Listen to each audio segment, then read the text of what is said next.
Bismillahirrahmanirrahim. Rakyat Indonesia yang saya cintai, para kader Partai Demokrat yang saya banggakan. Alhamdulillah, hari ini 14 Juli 2023, saya bisa kembali menyambung rasa dengan saudara-saudara dimanapun berada. Pada 14 Maret 2023 yang lalu, saya telah menyampaikan sikap politik Partai Demokrat dalam memperjuangkan perubahan dan perbaikan di berbagai sendi kehidupan bermasyarakat, berbangsa, dan bernegara. Kali ini saya ingin kembali menyampaikan gagasan tentang masa depan Indonesia. Kita tahu, 7 bulan lagi pemilu akan digelar. Rakyat akan memilih para pemimpinnya, baik presiden dan wakil presiden maupun para wakil rakyat di DPR dan DPD. Kita berharap rakyat tidak salah pilih, karena akan menentukan masa depan Indonesia 5 tahun berikutnya. Tema pidato politik saya ini adalah agenda perubahan. Lengkapnya, agenda perubahan dan perbaikan untuk Indonesia yang lebih baik. Tema ini untuk merespons pandangan publik tentang isu perubahan yang kerap Partai Demokrat sampaikan. Kami mendengarkan pandangan, baik dari yang setuju dengan perubahan maupun yang tidak setuju. Sejarah mencatat, sejak 2 tahun lalu, saya dan Partai Demokrat telah menyerukan pentingnya perubahan dan perbaikan itu. Karenanya, ketika perhatian publik makin luas tentang isu perubahan ini, maka kami memiliki kewajiban moral untuk menjelaskan apa yang Demokrat maksudkan dengan perubahan dan perbaikan itu. Saudara-saudara, kami mendengar kekhawatiran sejumlah kalangan. Perubahan seolah diartikan sebagai upaya untuk mengganti secara total apa yang sudah ada. Tentu tidak demikian. Kebijakan dan tatanan yang sudah baik akan kita pertahankan, kita lanjutkan. Dan kita bersyukur karena banyak yang telah dihasilkan oleh para pemimpin bangsa sejak Indonesia merdeka. Tatanan dan hal-hal baik yang diwariskan oleh Presiden Soekarno, Presiden Soeharto, Presiden Habibie, Presiden Abdurrahman Wahid, Presiden Megawati Soekarno Putri, Presiden Susilo Bambang Yudhoyono, dan Presiden Joko Widodo harus kita pertahankan. Adapun yang belum baik tentu harus kita evaluasi dan kita perbaiki. Inilah elemen kesinambungan dalam sebuah proses perubahan. Tidak perlu diperdebatkan lagi. Dengan pemikiran itu, meski Partai Demokrat mengusung agenda perubahan, tidak berarti kami menihilkan apa yang telah dilakukan oleh pemerintahan Presiden Jokowi selama ini. Sebaliknya, kami justru menyampaikan penghargaan kepada pemerintah atas semua kerja kerasnya. Kami yakin Presiden Jokowi dan pemerintahannya ingin berbuat yang terbaik. Kami mendoakan kelak Presiden Jokowi bisa mengakhiri masa baktinya dengan baik. Namun Demokrat memang memiliki sejumlah cara pandang dan pilihan kebijakan yang berbeda dengan apa yang dilakukan oleh pemerintahan sekarang. Karenanya kami menawarkan pendekatan dan kebijakan yang berbeda kepada rakyat Indonesia yang kami pandang tepat untuk dijalankan pasca pemerintahan Presiden Jokowi mendatang. Rakyat Indonesia dan kader Demokrat yang saya cintai, ada 3 hal yang melandasi pemikiran Demokrat dalam melakukan agenda perubahan. Pertama, studi dan pengamatan atas apa yang dilakukan negara dan pemerintah selama 9 tahun terakhir. Kedua, permasalahan serius yang dirasakan rakyat. Dan ketiga, keinginan serta harapan rakyat yang kami jumpai di seluruh tanah air. Untuk itu, guna memudahkan penjelasan tentang agenda perubahan Demokrat, maka pertama-tama kami akan soroti keadaan saat ini. Apa permasalahan yang dihadapi rakyat dan mengapa hal itu terjadi? Selanjutnya, kami juga akan menyampaikan solusi yang kami tawarkan. Paling tidak, ada 5 klaster permasalahan bangsa. Klaster pertama, ekonomi dan kesejahteraan rakyat. Kedua, sumber daya manusia dan lingkungan hidup. Ketiga, hukum dan keadilan.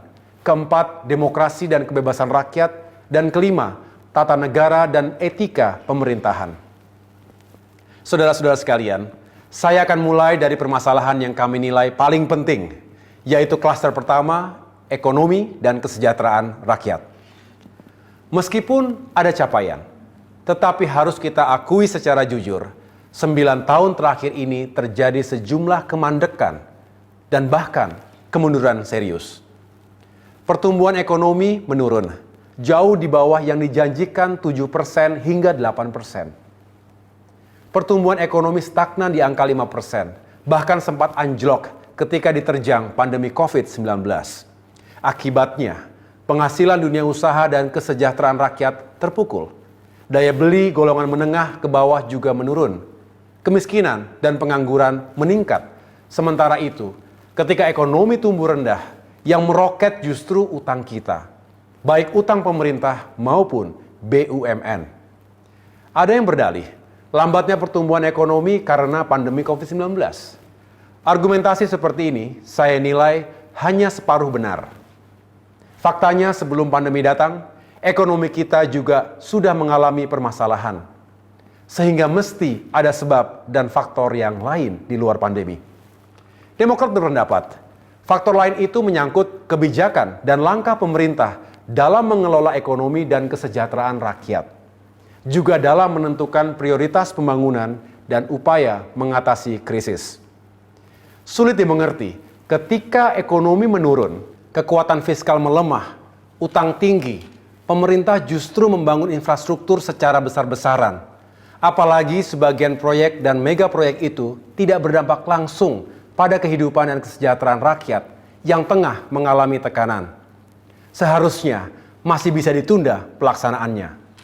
Kami berpendapat, pemerintah tidak sensitif. Pemerintah juga kurang berpihak kepada 100 juta lebih rakyat kita yang sedang mengalami kesulitan hidup yang serius. Menurut kami, sikap kebijakan dan tindakan pemerintah seperti inilah yang perlu diubah dan diperbaiki. Ketika terjadi krisis dan tekanan ekonomi yang dampaknya sangat dirasakan masyarakat, prioritas dan alokasi anggaran negara seharusnya diarahkan untuk meringankan penderitaan rakyat, utamanya para petani, nelayan, kaum buruh, dan golongan lemah lainnya. Subsidi listrik untuk kalangan miskin, subsidi solar untuk nelayan, dan subsidi pupuk untuk petani harusnya bisa lebih diperkuat dan tepat sasaran. Saat ini memang ada pupuk subsidi, tapi petani mengeluhkan jumlahnya sangat sedikit. Petani seolah dipaksa harus membeli pupuk non-subsidi di pasaran. Padahal harganya berkali-kali lipat lebih mahal. Kemudian harga jual hasil panen sering dipermainkan para tengkulak, juga dihancurkan oleh kebijakan impor di saat petani kita sedang panen raya. Banyak petani mengeluh, "Mas, kami sampun megap-megap." Di sisi lain, kesejahteraan abdi negara kurang diperhatikan. 9 tahun terakhir, gaji mereka hanya naik 2 kali dengan akumulasi kenaikan 11% saja. Mestinya gaji ASN, guru, tenaga kesehatan, TNI Polri, perangkat desa dan pensiunan dinaikkan setiap tahunnya. Karena jika dikaitkan inflasi, gaji mereka sebenarnya terus mengalami penurunan. Ini jelas tidak adil. Kebijakan ini mesti diubah dan diperbaiki. Kita juga harus memperhatikan nasib guru dan pegawai honorer. Secara bertahap, angkat mereka sebagai ASN dengan kebijakan yang tepat. Saudara-saudara, dengan anggaran yang cukup, kita dapat meningkatkan lapangan pekerjaan untuk rakyat, termasuk generasi muda dan kaum perempuan. Angka pengangguran harus diturunkan, cegah PHK besar-besaran, dan demi keadilan, kontrol dan batasi tenaga kerja asing. Ketika terjadi krisis ekonomi, semestinya pemerintah memberikan insentif fiskal dan keringanan pajak kepada dunia usaha, bukan sebaliknya digenjot. Negara juga perlu meningkatkan perlindungan dan bantuan kepada puluhan juta UMKM melalui pelatihan, akses permodalan, dan pemasaran. Kredit usaha rakyat perlu ditingkatkan jumlahnya dan diperbaiki penyalurannya. Tingkatkan kemitraan antara usaha besar dengan UMKM. Bantu pedagang-pedagang kecil dan angkutan kota. Sementara itu, untuk menjaga daya beli masyarakat yang menderita karena tekanan ekonomi, maka kita perlu melanjutkan dan menghidupkan kembali semua program pro-rakyat era pemerintahan Presiden SBY. Program-program itu antara lain BLT, BLSM, BPJS, bantuan lansia, difabel dan korban bencana, PKH, Raskin, KUR, PNPM, dan lainnya. Dengan kebijakan yang berorientasi pada kesejahteraan rakyat tersebut, kita bisa meningkatkan kembali pertumbuhan ekonomi menuju 6%, bahkan lebih. Tapi pertumbuhan ekonomi ini harus dirasakan seluruh rakyat, bukan segelintir kelompok saja. Karena itu, sulit diterima akal sehat saat ekonomi tertekan pandemi, alokasi APBN untuk infrastruktur justru lebih besar dibandingkan anggaran kesehatan. Seolah proyek infrastruktur diutamakan, sedangkan nasib rakyat diabaikan. Diperlukan pemikiran yang rasional dan arif dalam penentuan prioritas dan pengelolaan anggaran negara. Lebih baik kita fokus pada peningkatan penghasilan dan daya beli rakyat, agar ekonomi terus bergerak dan tetap tumbuh. Kalau ekonomi tumbuh, penerimaan negara juga akan meningkat, pengangguran dan kemiskinan akan berkurang. Salah satu faktor penting pendorong pertumbuhan ekonomi nasional itu adalah investasi. Kita harus menggalakkan dan meningkatkan investasi agar tercipta lapangan kerja yang lebih luas, serta penerimaan pajak yang lebih besar. Untuk itu, iklim investasi harus terus diperbaiki, termasuk kepastian di bidang hukum dan birokrasi. Kami tahu, pemerintah telah bekerja keras untuk meningkatkan investasi nasional. Tapi Demokrat mengingatkan, untuk menjaga keseimbangan antara penggunaan modal dalam negeri dan asing. Terlalu dominannya modal asing, apalagi tidak disertai dengan kuatnya perjanjian dalam kontrak, bisa sangat merugikan negara dan rakyat kita. Saat ini, pelibatan investor asing di usaha energi dan sumber daya mineral, bidang pembangunan infrastruktur, kesehatan, perkebunan, dan lain-lain dinilai terlalu longgar, sehingga dirasakan kurang adil bagi rakyat. Kita harus menjadi tuan rumah di negeri kita sendiri. Saudara-saudara, Partai Demokrat dan kita semua mencemaskan meroketnya jumlah utang Indonesia, baik utang pemerintah maupun utang BUMN, hingga membuat kinerja sejumlah BUMN kita jauh di bawah sasaran. Kita harus menghentikan utang pemerintah dan utang BUMN yang terlalu besar. Banyak negara yang perekonomiannya jatuh dan mengalami krisis hebat karena jebakan utang. Pemerintah tidak bisa hanya berpikir ekonomi jangka pendek, apalagi tidak memikirkan konsekuensi jangka panjang. Kita harus belajar, banyak negara gagal akibat utang yang ugal-ugalan. Akibat utang meroket, ruang fiskal sempit. Per Maret 2023, utang kita mencapai lebih dari 7.800-an triliun rupiah. Porsi APBN untuk membayar cicilan dan bunga semakin besar. Jika rata-rata bunga utang mencapai 400-an triliun rupiah per tahunnya, maka itu setara dengan realisasi anggaran pendidikan pada APBN 2022 yang lalu. Itu baru bunga, belum cicilan pokoknya. Bayangkan, bisa jadi apa bunga utang 400 triliun rupiah itu? Jika biaya kuliah mahasiswa hingga lulus tingkat sarjana, baik pendidikan dan biaya hidup per orang mencapai 200 juta rupiah, maka kita bisa menguliahkan 2 juta orang pelajar ke kampus-kampus terbaik di Indonesia. Atau jika kita berikan bantuan modal, dana bergulir sebesar 50 juta rupiah untuk pengembangan 1 unit UMKM, maka akan ada 8 juta unit UMKM yang diberdayakan. Jika 1 unit UMKM menyerap 5 hingga 10 pekerja, maka tercipta 40 hingga 80 juta lapangan pekerjaan. Ilustrasi ini untuk memberikan gambaran konsekuensi yang harus kita tanggung bersama akibat utang yang kelewat besar. Pemerintah tidak boleh selalu berdalih bahwa dari sisi rasio utang terhadap PDB masih aman karena kurang dari 60%. Faktanya, kemampuan fiskal untuk membayar utang kita rendah dan membebani APBN kita. Untuk itu, batasi dan kontrol utang pemerintah dan BUMN. Pastikan pembangunan infrastruktur tidak mengandalkan utang. Infrastruktur memang penting.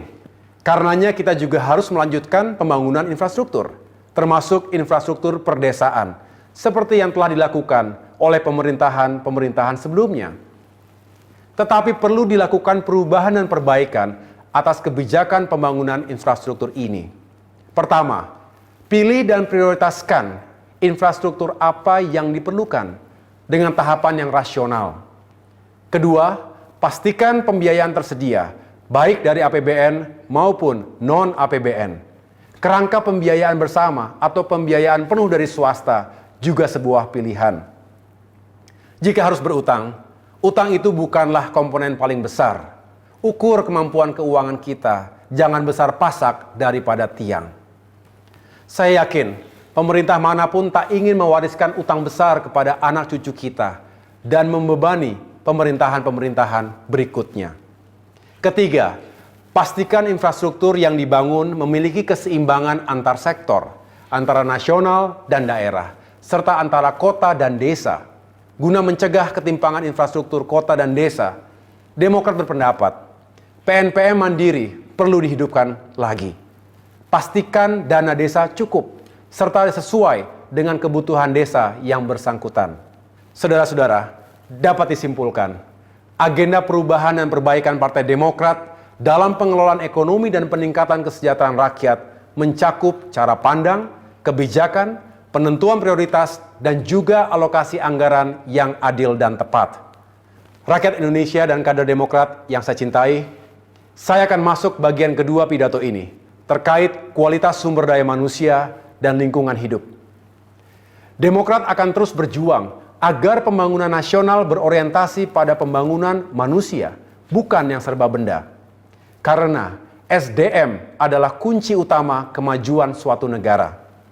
Kita perlu meningkatkan pembangunan SDM Indonesia melalui pendidikan berkualitas dan terjangkau dari sekolah dasar hingga ke perguruan tinggi. Sekolah-sekolah rusak, madrasah dan pesantren yang tidak layak jangan dibiarkan. Harus kita bangun dan perbaiki. Kita juga harus meningkatkan infrastruktur dan fasilitas kesehatan serta kualitas dan kemudahan pelayanan kesehatan di seluruh tanah air.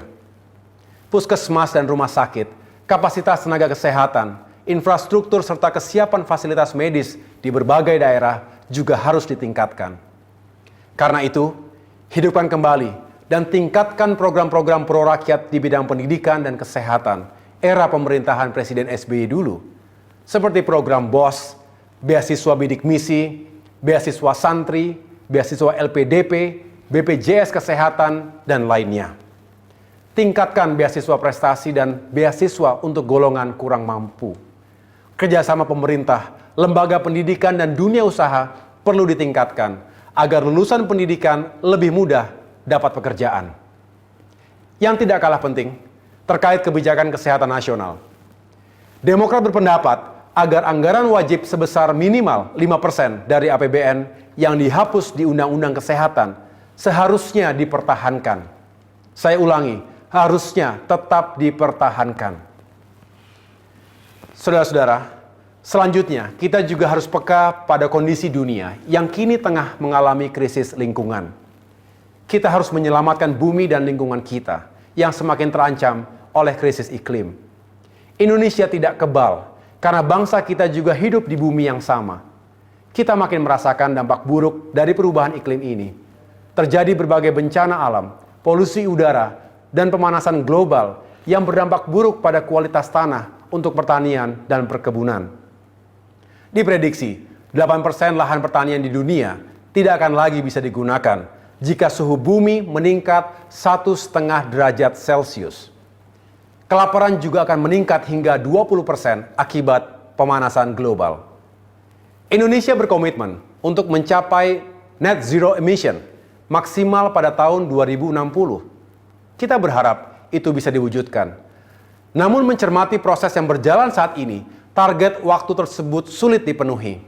Karenanya, Indonesia harus melakukan yang terbaik.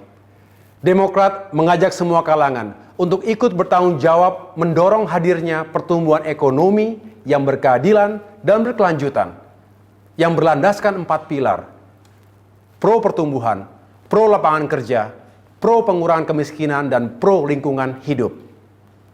Climate action perlu diperluas dan dipercepat untuk mencapai net zero commitment, termasuk mempercepat dekarbonisasi dan transisi energi terbarukan. negara harus hadir. Pemerintah pusat dan daerah harus konsisten menjalankan kebijakan yang pro lingkungan. Jangan ada lagi undang-undang yang seolah memfasilitasi terjadinya kerusakan alam. Kalau tidak bisa dihentikan, terus kurangi secara signifikan laju deforestasi. Jutaan hektar hutan yang telah dibabat untuk proyek-proyek food estate yang ternyata juga gagal adalah contoh yang tidak baik. Kemudian, Kementerian Lingkungan Hidup yang kini disatukan dengan Kementerian Kehutanan harus dikembalikan sebagai kementerian yang berdiri sendiri. Mengurangi otoritas dan anggaran Kementerian Lingkungan Hidup adalah sebuah sinyal yang keliru. Rakyat Indonesia dan kader Partai Demokrat yang saya cintai, bagian ketiga pidato saya berkaitan dengan hukum dan keadilan di Indonesia. 9 tahun terakhir ini, rakyat merasakan ketidakadilan. Keadilan harus berlaku bagi semua, baik keadilan sosial ekonomi, politik, penegakan hukum, serta keadilan untuk rakyat kecil dan kaum lemah. Demokrat mencermati, penegakan hukum dan pemberantasan korupsi dinilai sering tebang pilih, tajam ke bawah, tumpul ke atas, tajam ke lawan, tumpul ke kawan. Respons negara terhadap para pencari keadilan juga sering berbeda, dikaitkan dengan posisi politik si pencari keadilan. Praktik ini merusak keadilan, etika pemerintahan, dan nilai demokrasi. Untuk itu, kita harus menjamin penegakan hukum, termasuk pemberantasan korupsi, dilaksanakan secara adil dan tidak tebang pilih. Cegah penyalahgunaan kekuasaan dan hentikan penggunaan instrumen hukum untuk kepentingan politik. Di tengah-tengah ketidakpuasan masyarakat terhadap penegakan hukum dan keadilan, Demokrat dengan tulus mengucapkan terima kasih dan penghargaan bagi para penegak hukum yang tetap amanah, objektif, menjunjung kebenaran dan akal sehat sehingga keadilan tetap tegak. Namun demikian, Demokrat berpendapat bahwa perubahan dan perbaikan dalam penegakan hukum perlu terus dilakukan di masa depan. Ingat, ketidakadilan adalah sumber utama dari semua permasalahan. Rakyat Indonesia dan kader Partai Demokrat yang saya cintai, bagian keempat pidato saya adalah terkait demokrasi dan kebebasan rakyat. Partai Demokrat mengamati, akhir-akhir ini telah terjadi kemunduran demokrasi secara fundamental. Demokrasi yang baik dan matang mesti ditandai oleh dihormatinya pranata hukum, dijaminnya kebebasan berbicara, kemerdekaan pers, dan dilindunginya hak-hak asasi manusia. Juga ditandai dengan berlangsungnya pemilu yang bebas, jujur, dan adil, dipegang teguhnya konstitusi, serta paling penting, tercegahnya kekuasaan absolut pada diri pemimpin politik tingkat puncak. Jika merujuk pada nilai dan pilar demokrasi yang saya utarakan, tidaklah sulit mengevaluasi sejauh mana demokrasi kita dijalankan dengan benar. Kini, rakyat takut bicara. Kalangan elit dan golongan menengah juga enggan bicara, karena khawatir bakal diserang secara membabi buta. Lawan politik penguasa diidentikan sebagai musuh negara. Netralitas dan independensi kekuasaan negara dipertanyakan. Tentu banyak yang bertanya, ketika ada niat cawe-cawe pemimpin negeri dalam pemilu 2024 mendatang. Kalau cawe-cawe itu melibatkan instrumen kekuasaan negara dan dinilai tidak adil, jelas nasib demokrasi kita dalam bahaya. Kami berpendapat, segala praktik berpolitik yang menyimpang dari konstitusi dan etika berdemokrasi harus kita cegah bersama. Masih ada waktu. Jangan biarkan kemunduran demokrasi semakin dalam. Jangan terulang prahara besar seperti tahun 1965, 1966.